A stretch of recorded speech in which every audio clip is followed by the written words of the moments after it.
On behalf of British Business Group Dubai and Northern Emirates, I'm delighted to support this webinar by AHR Private Wealth. AHR joined the ranks of the BBG membership later on last year, and at the start of this year kindly offered themselves as an annual partner for the group moving forward. This annual partnership isn't just a financial commitment, but it's all around the content and educative approach of AHR Wealth to expatriates living overseas. With the BBG and AHR in a similar phase of redevelopment at the moment, we felt the timing for this partnership was ideal. Throughout the whole life cycle of businesses coming in and out of the market here, whether it's branches of multinationals, wholly owned subsidiaries, or startup businesses, the one constant in that life cycle that remains the same is the need for adequate financial planning. And it's always interesting after UK budget in particular, if we're focusing on the UK expatriate, to find out what the latest rules and regulations are. Because sometimes it's the case that we may leave the country and go back home, perhaps sooner than we'd anticipated. That certainly happened to a few of our colleagues over the last year or so. But anyway, looking forward to gathering pace with this partnership, AHR Private Wealth and British Business Group Dubai and Northern Emirates. And I'll now hand over to Dan Dickinson, CEO of AHR. Thank you very much and good luck.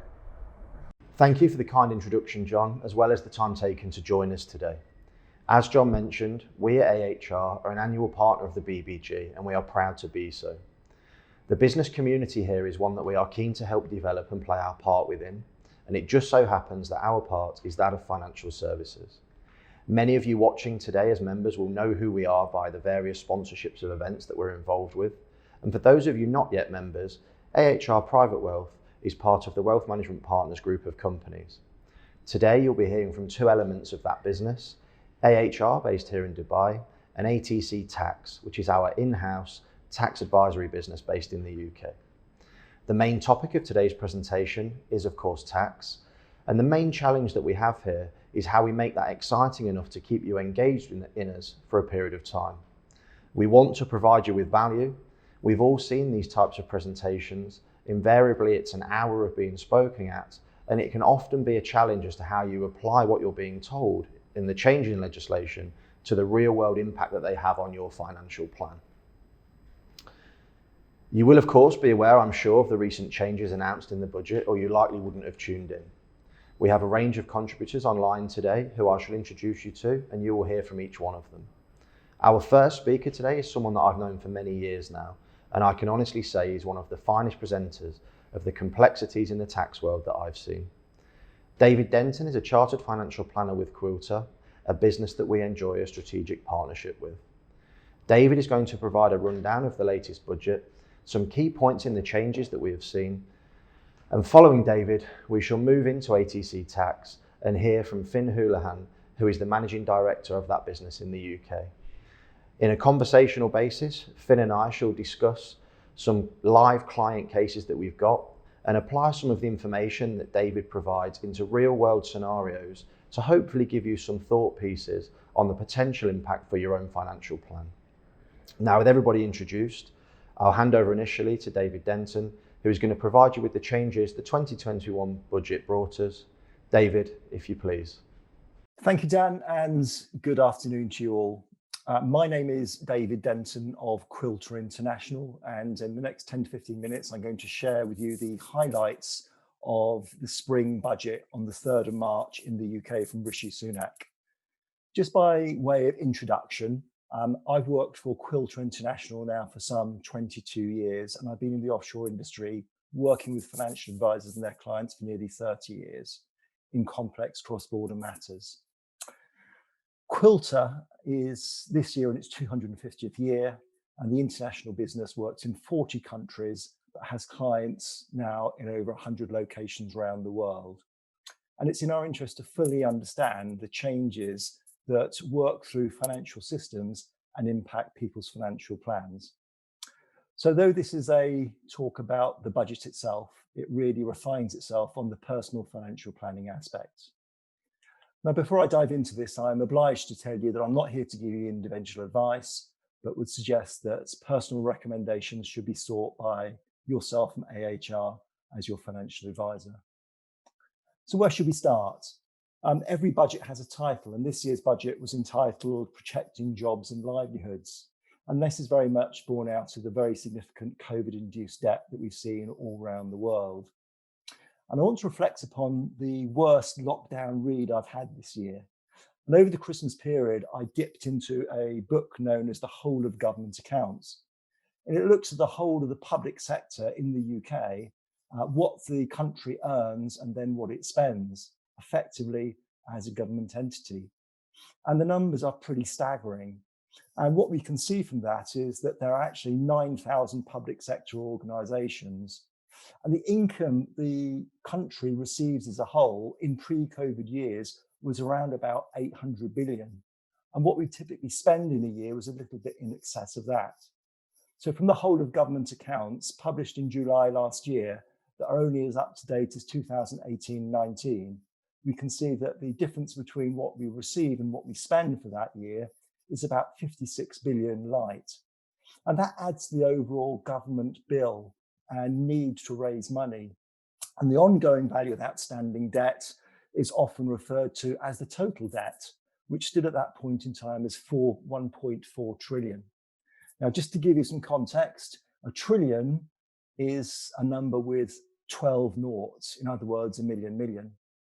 Roll the clock 2 years forward for the tax year 2020-21, the total outstanding amount of government debt is now 2.13 trillion, up from 1.4 just 2 years before. And that really indicates the very significant cost associated with the COVID pandemic. And that's really what this year's budget was all about. But with the overall strapline to protect jobs and livelihood, it broke down into three components. First of all, to support the British people through this moment of crisis. Beyond that, we need to fix the public finances. Now, this, of course, is interesting because most years there's indications that the government wants to improve the public finances, but this year it's an honesty statement by needing to fix them because of that extra amount of very substantial debt. And then finally, to build a future economy.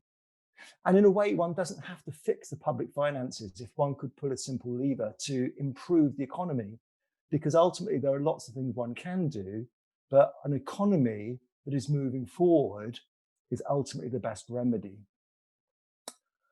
So let me just comment very briefly on the first and third bullets before drilling down into the second one, because that's where the main impacts are in terms of how we might financially plan, particularly as British expatriates.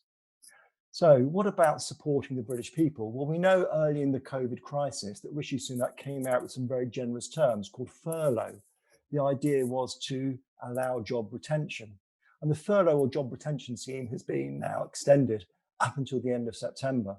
So for those with earnings or up to earnings of £2,500 per month, over 80% can be subsidised by the government. Beyond that, improved terms are now being offered to self-employed people who also find themselves needing income support. We can also see that the 5% VAT rate for hotel and leisure has been extended to September, as has been certain holidays for business rates for those people. Further investment in apprenticeships and recovery loan scheme, and also the national minimum raise has risen to the lofty value of £8.91 an hour. And then finally, once again, another freeze on fuel and on alcohol. And the third budget, building the future economy.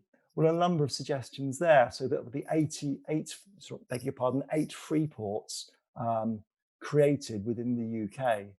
And that's not a whole new experiment, but it is something we haven't had in the UK for a period of time.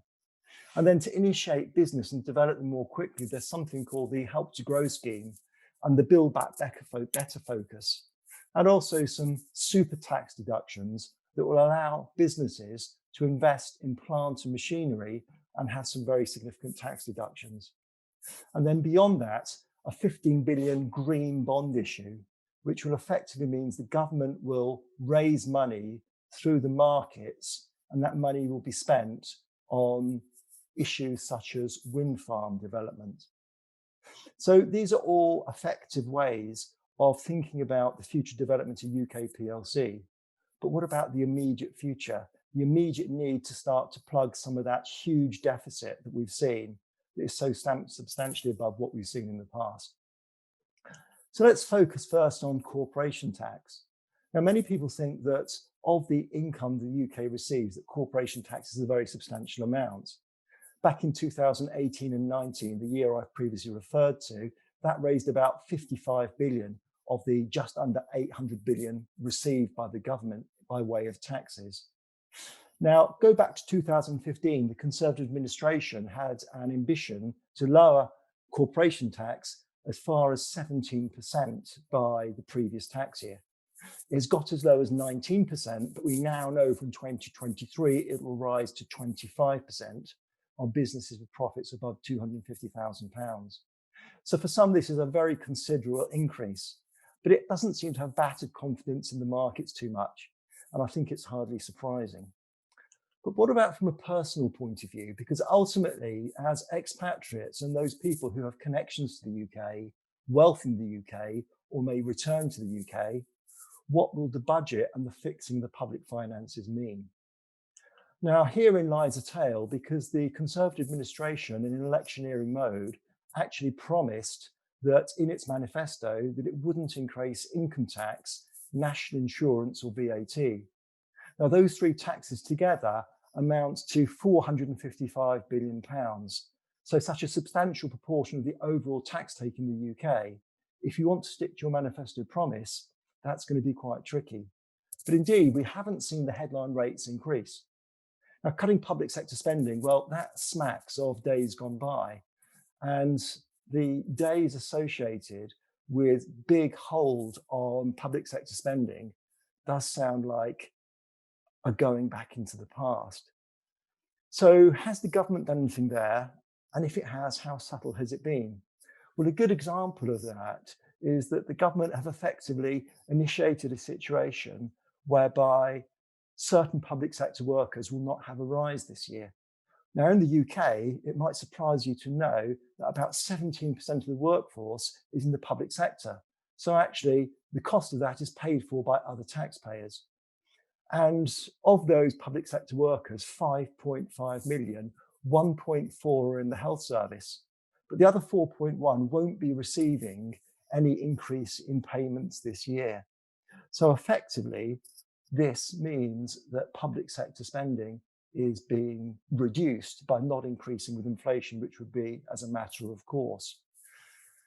And additionally, there's been cuts to the foreign aid budget.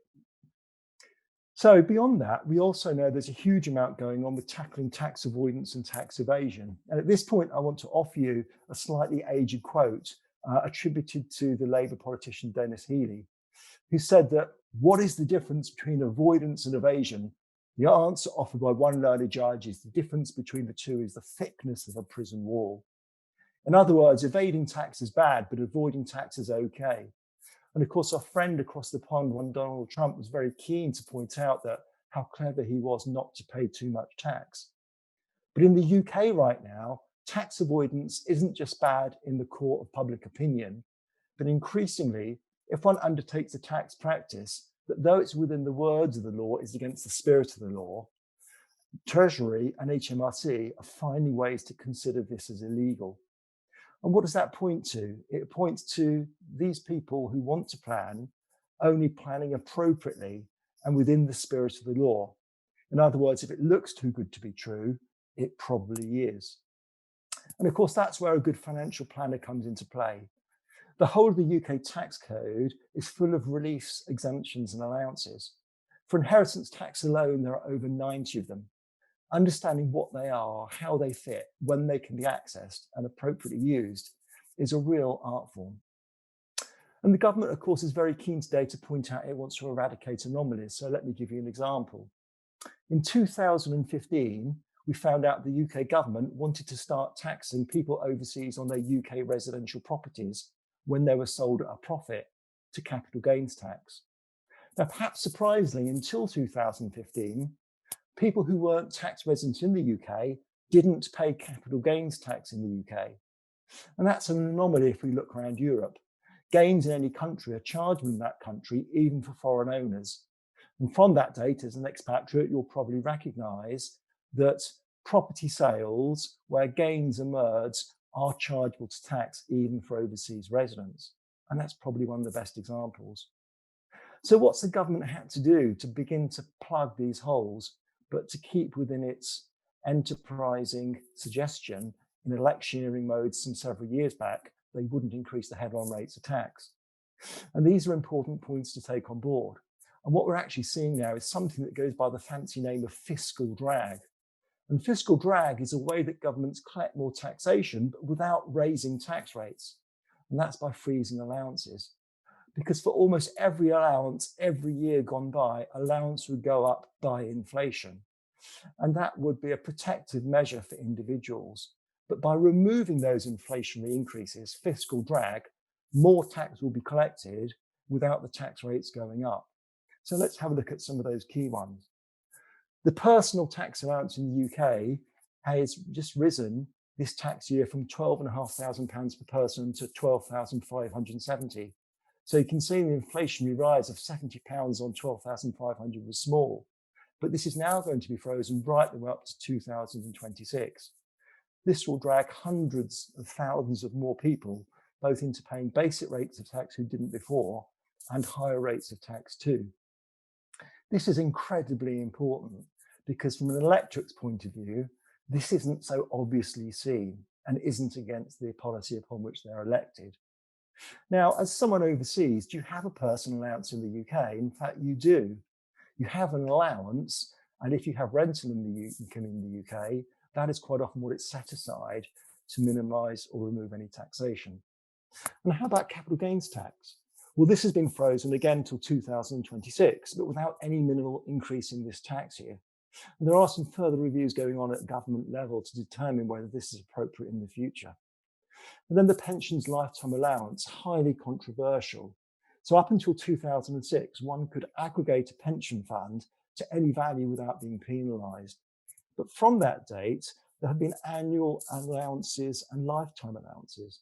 The maximum amount one can put into a pension each year and get tax relief, and the maximum one's pension can aggregate to before a charge tax applies.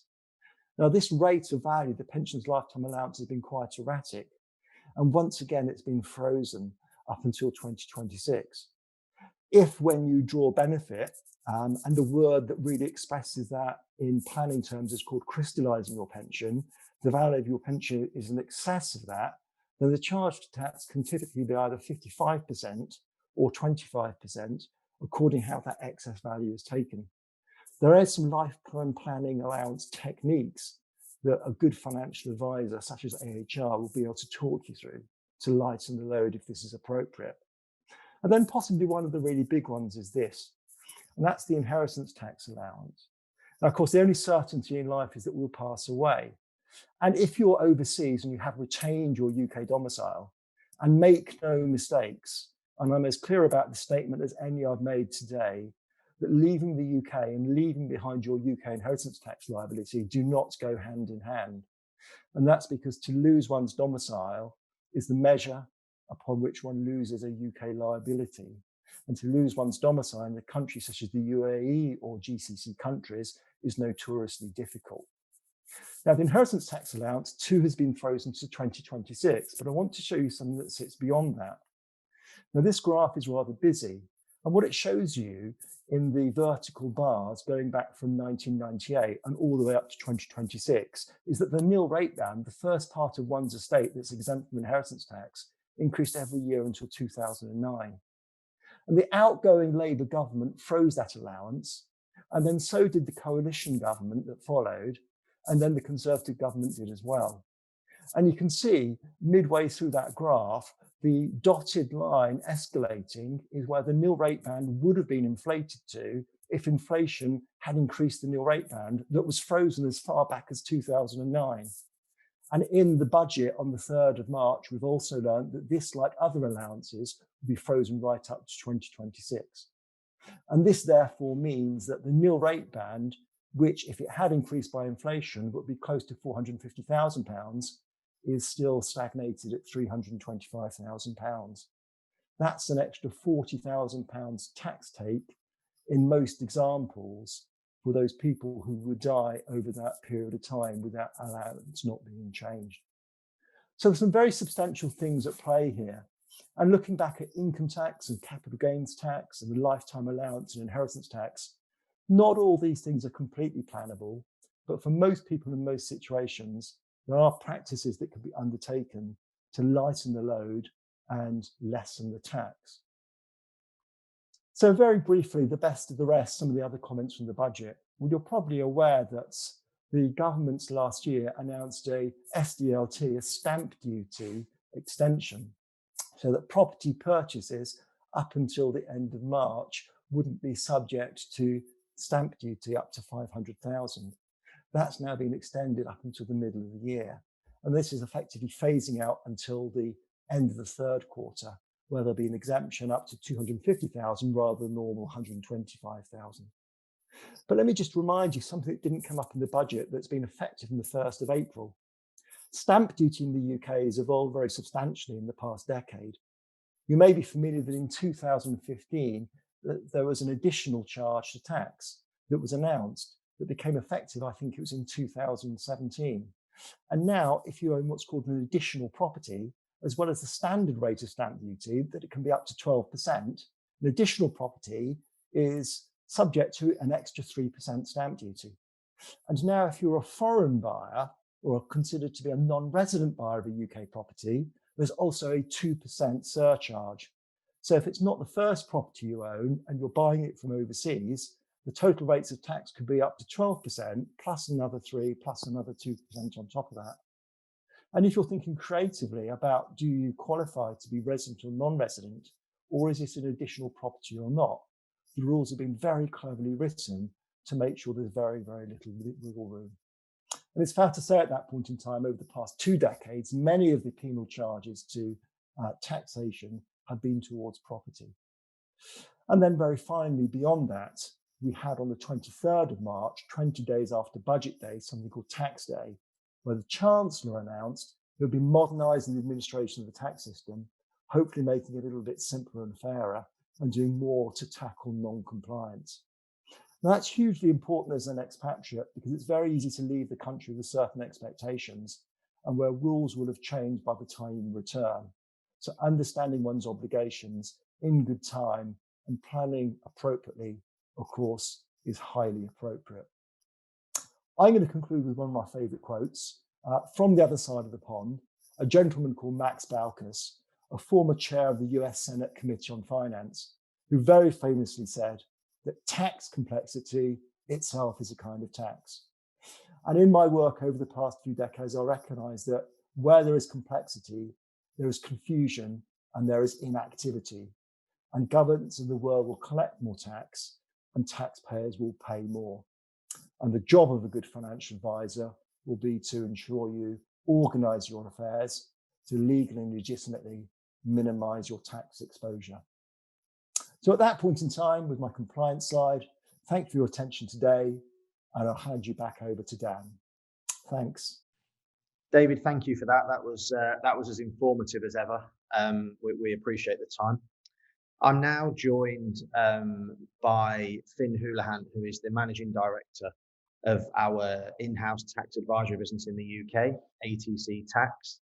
And we're going to run through 3 case studies of actual clients of ours that we've worked on together, the profile of them, a bit of background, the assets that they had at the time that we met, and then Finn will just give us some pointers as to the things that we looked at and the things for consideration if any of these 3 people resonate with any of you watching. So, hi Finn. Hi Dan. How are you? Yeah, very well here. On the road to recovery back here in the UK. Good. Things good are opening up, which is good. Good to hear. So case study one, Finn. These will, of course, all look they'll all look familiar to you. Case study number one is Jessica. Jessica's 31, single, and she moved to Dubai to be a marketing manager at a medical insurance company. By way of background, we first met with Jessica in January 2020. She moved for the life adventure and the ability to be able to save a little more than she was managing in the UK. She was keen to save both for the long term, but also for a deposit to buy a house in the next 2 or 3 years. She's very likely to eventually return to Europe, possibly the UK, but nothing concrete is planned. And in terms of assets, when we met, there was £10,000 in local savings. She had an offshore regular savings investment of £1,000 a month onto a platform that's now worth roughly 12,000. The bank account here, she saved £1,000 a month into, as we said above. There are no savings to speak of in the UK, and she already has a property which is a buy-to-let 1-bedroom apartment in Bournemouth. Finn, just for anybody watching today that thinks they sound like Jessica, if you can recall the things that we discussed with her, or if you just want to give some pointers as to what this typical profile would lead to in the advice process. Yes, so thanks, Dan. We first spoke to Jessica. By the way, that isn't her actual name. So for purposes of anonymity, we've made up the names.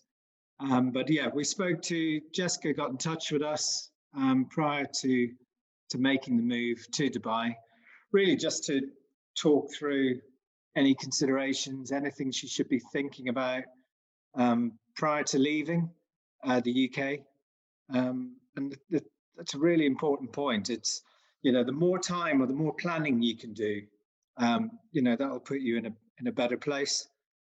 So for her, it was, she is typical, up sticks from the UK.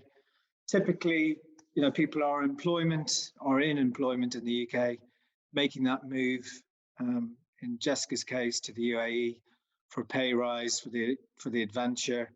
But more importantly, she'd given this serious consideration, and it's around the savings element. And this is something I see all the time, which is fantastic. It's a real benefit of making that move, is the ability to save. It becomes more a reality, and the amounts they can save are more, and effectively they can accelerate that whole process.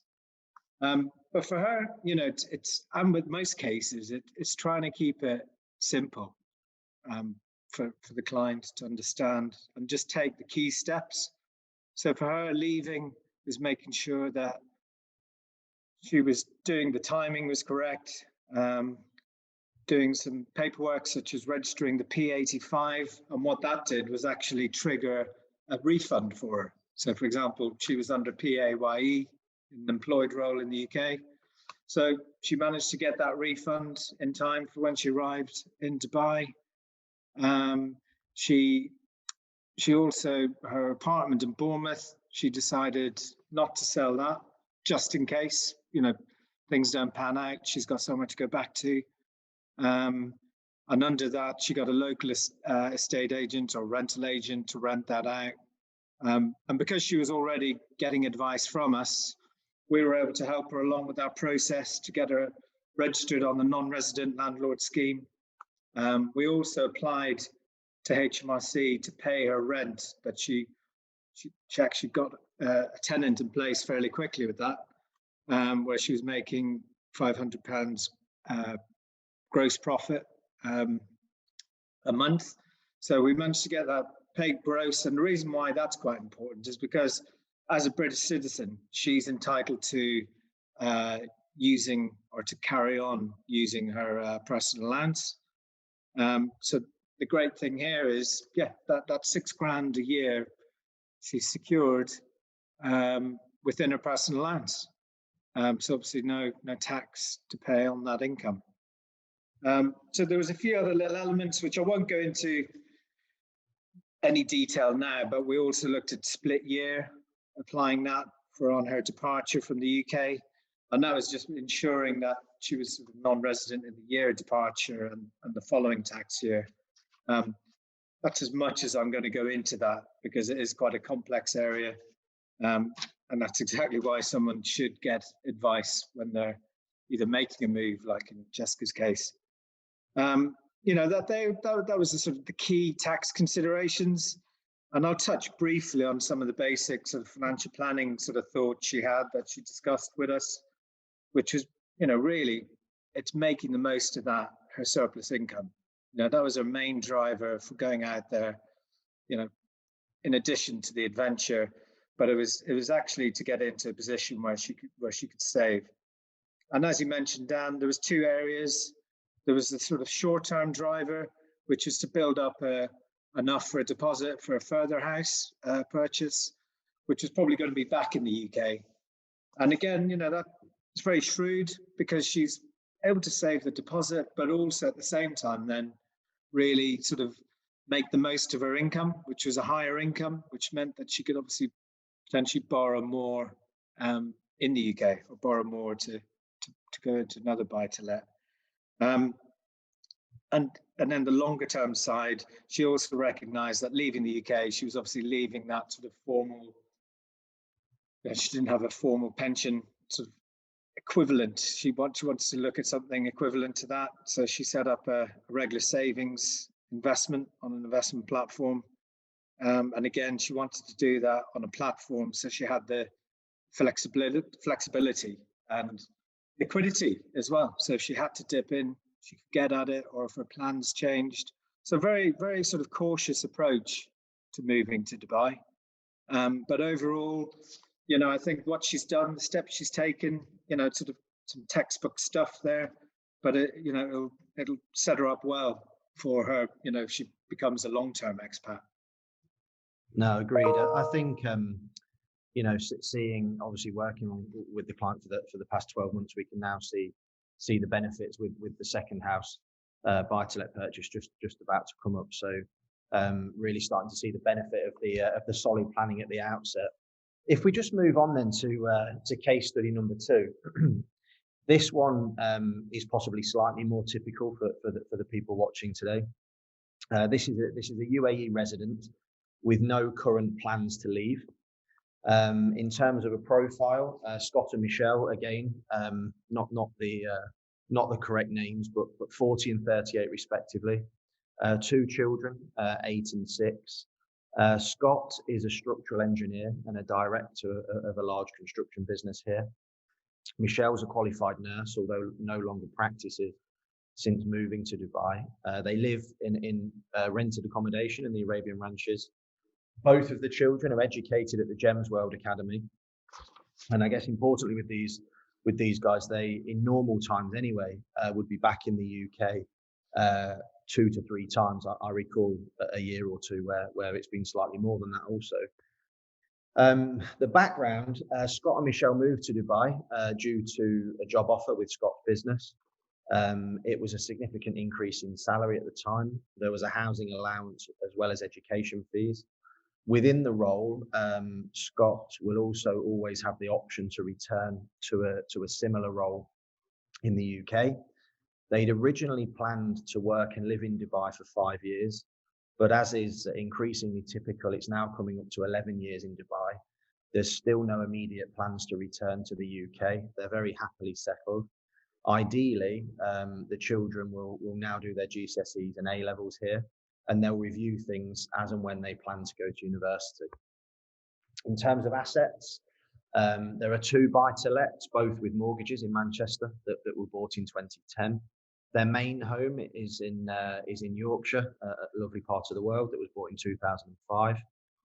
£30,000 in local savings here, £140,000 in offshore savings. Another investment platform, as with Jessica, although for slightly more on a monthly basis, of £3,000 with a value of £300,000. £30,000 in a UK bank account. There's some stocks and shares ISAs, Scott with 65,000, Michelle with 43. Scott has a SIP for 300,000 and Michelle has an NHS pension. Again, Finn, this I'm sure looks familiar despite the false names.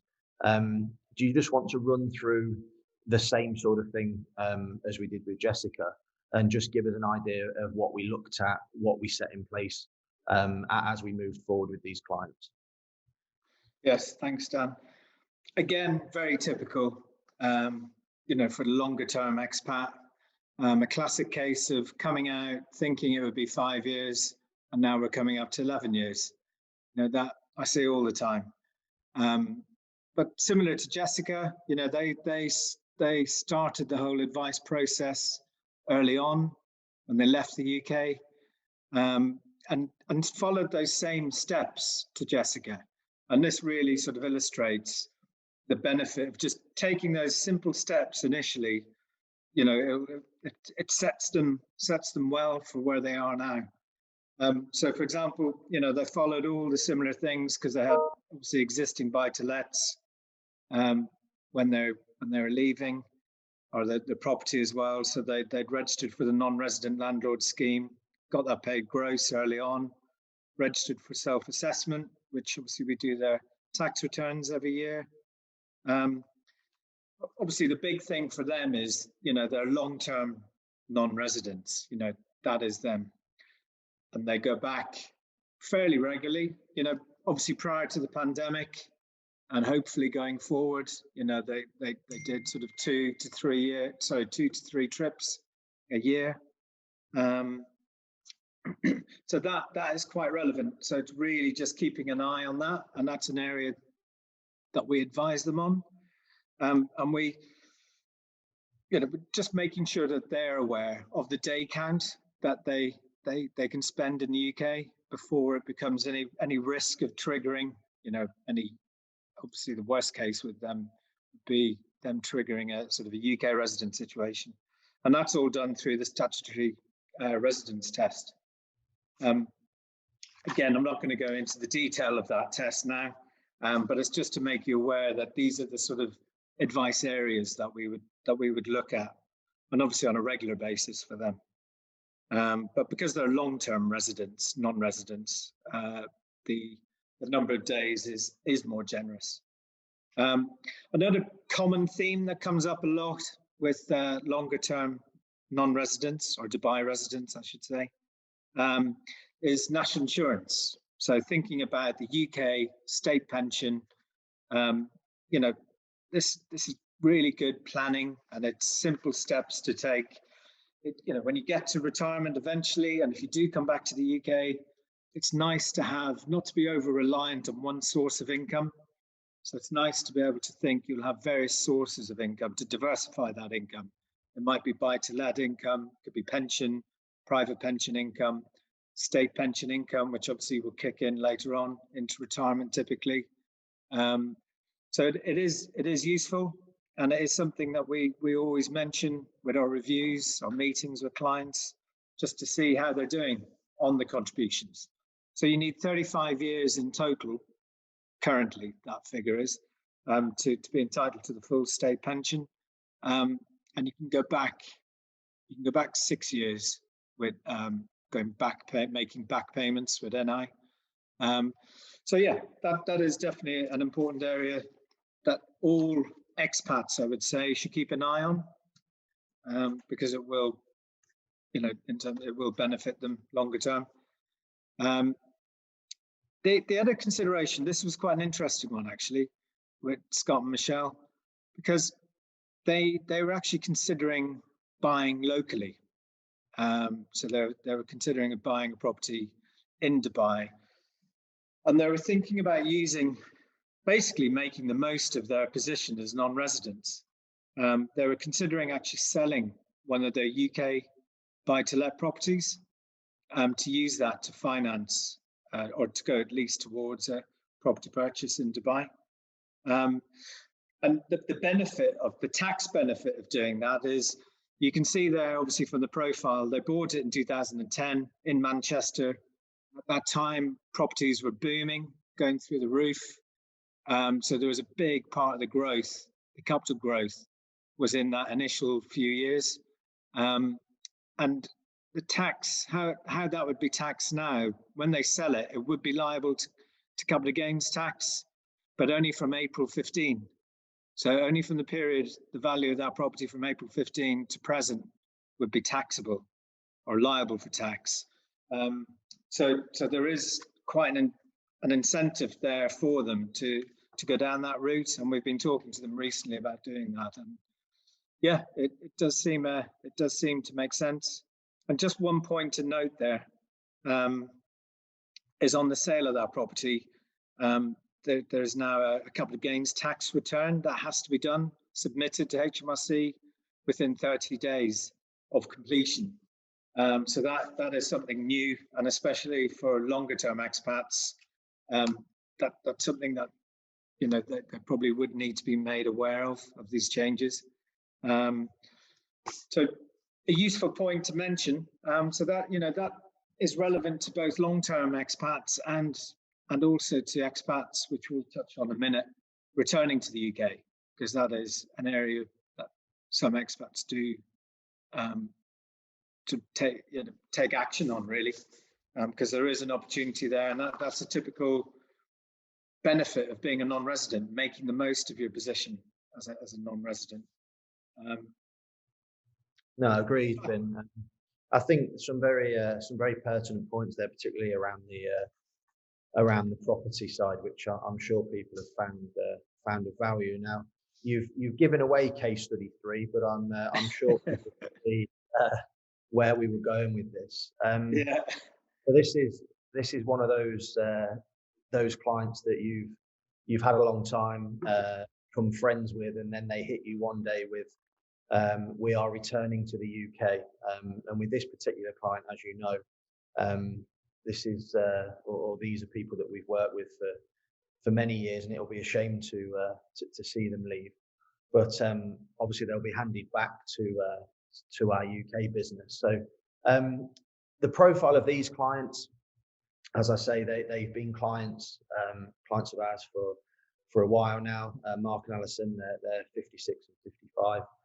They have two children, twins that are 18. Mark is the regional MD of a multinational insurance company. Alison is a housewife. They also live in the Arabian Ranches, and both of their children are due to start university this coming September, which I guess is well timed following the pandemic. In terms of the background, Mark and Alison actually moved to Bahrain back in '97. Mark was subsequently promoted to regional MD for the Middle East, and they moved to Dubai in 2001. Mark is now retiring from the business.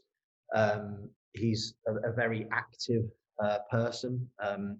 He's considering consulting, and he's actually just accepted a couple of non-executive roles back in the UK, really just to keep his toe dipped in work and on his terms. This is even more classic than the last slide, as you mentioned, Finn. It was 5 years that they originally moved to Bahrain for, and they've now finished up being away for nearly 25 years. So it's quite a shift. Mark, obviously having been here for that period of time, will receive quite a large gratuity when he retires this June. Alison, as is quite normal in the cases that I see, is likely to return to the family home with the boys a little bit earlier. They have a sizable property in Bournemouth that they are considering downsizing just due to the virtue of the children going to university, and they would like to move around the Swanage area.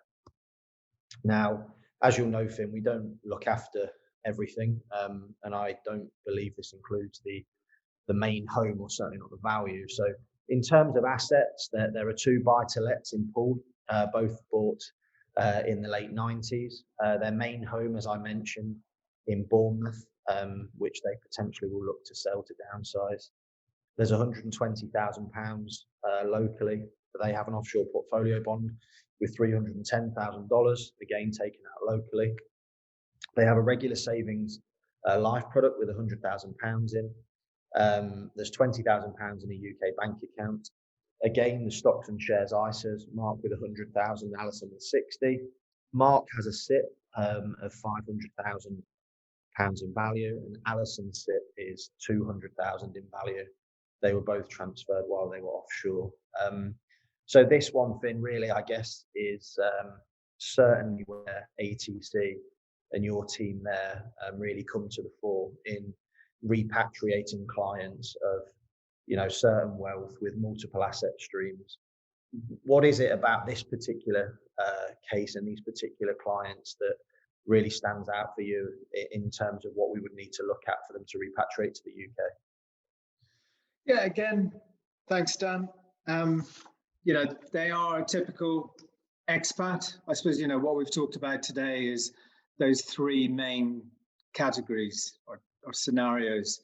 Somebody leaving the UK to Dubai, somebody long-term in Dubai, and then somebody long-term in Dubai planning to return, which is obviously Mark and Alison. But the common theme across all three here is they've all had advice, they've all engaged with advice sort of longer, from the beginning, which has put them in a good position. And similarly with Mark and Alison, they followed the same steps as Jessica and Scott and Michelle. They similar, fairly similar background. Obviously their wealth has grown over the longer period in Dubai. But the buy-to-lets, obviously that steered them down. Obviously the non-resident landlord scheme, getting that paid gross, self-assessment. So they've had that similar sort of process, or the ongoing tax relationship with Scott and Michelle. They've obviously been saving regularly, which has put them financially in a very strong position here. But it's now thinking about the steps to take going home. And this is really where it needs careful planning is required. Ideally, if you could do it sort of 18 months to 2 years, if you can start the conversation in that period. Obviously, what we found more recently, especially with the pandemic, that sort of planning hasn't been possible. And we've been talking about sort of months with a move. So the thing is, ideally, the longer you can do it, the longer you can plan, the better. Because especially when it comes to areas like property, if you're going to plan to sell a property, you don't want to be rushed into selling a property. You want to make sure you get the best price for that property. So you need time for that whole process to make sure you get it all done before you become a UK resident. So timing is the key theme here, Dan. Timing's key. Plays such a significant role in determining, the exposure to UK tax. That's the bit we have to manage. And because of this move, because it is so significant and the importance of it, we do try and sort of formalize it into a report. So we'll draw up, we'll sit down with existing clients, with new clients, and go through exactly what you've sort of shown us here with the profile, the assets, the background, their plans, and we'll formalize that into a report, a returning to the UK report. And that's where we'll address the timing in a lot of detail. And a point to note there is, if you are an expat and you're returning, if you've got control of that return time, that puts you in a good position.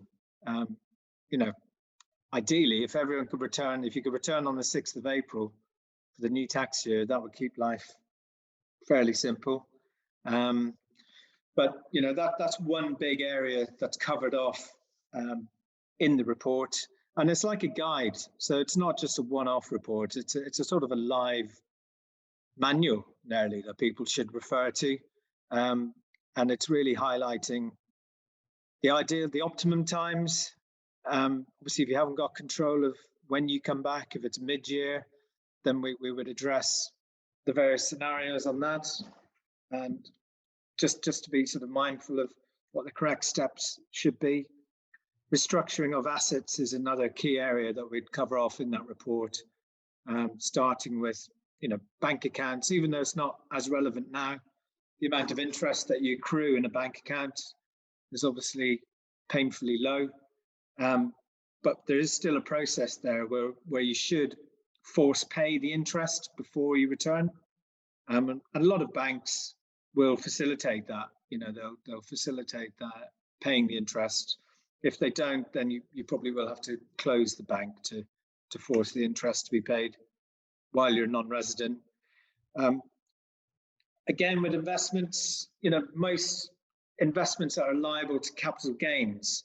So if you're on an offshore investment platform, then generally the rule of thumb is you crystallize all the gains prior to returning to the UK. Or you should think about losses as well. So if you're holding losses within those investments that are liable to capital gains, you actually hold those assets that are running at a loss until you become a UK resident. The benefit there is if you wait till you become a UK resident, then you sell that loss. You can then actually carry forward. You can note it with HMRC and use it then, or record it with HMRC and then use it towards future gains. So that's quite useful, positive out of a loss. And then offshore bonds, a lot of expats will hold offshore bonds, and there's various options with offshore bonds. So sometimes the advice would be to hold it, to endorse it prior to returning, or maybe to sell if there's significant gains. So it's a very individual thing. So we would always look at that in a case-by-case situation. So there's no real black or white rule on that. Properties, which I've touched on. So again, they fall into that position where they bought both buy-to-lets in 98. So if they were considering to sell those properties, this is the time to do it prior to returning, because they'll only be liable then for the capital gains from April 15 to present. If they didn't sell now and sold when they become UK resident, then they'd be liable to the full gain. So there's an obvious benefit there to act early. There's one point, because they're obviously, you've mentioned they're considering downsizing their main residence, their main home. That was their main home when they were in the UK before they moved to Dubai. They're planning actually to move back into that home. And they're probably going to stay there for maybe a year or two while they're sort of waiting for the right house. Obviously, they've mentioned Swanage there, a lovely seaside town on the Dorset coast, but property is quite a difficult, the choice is limited. So I think they're prepared to sort of wait for the right property, and there could be benefits for them to do that, because they may benefit obviously from the principal private resident relief. So that would obviously be their main residence.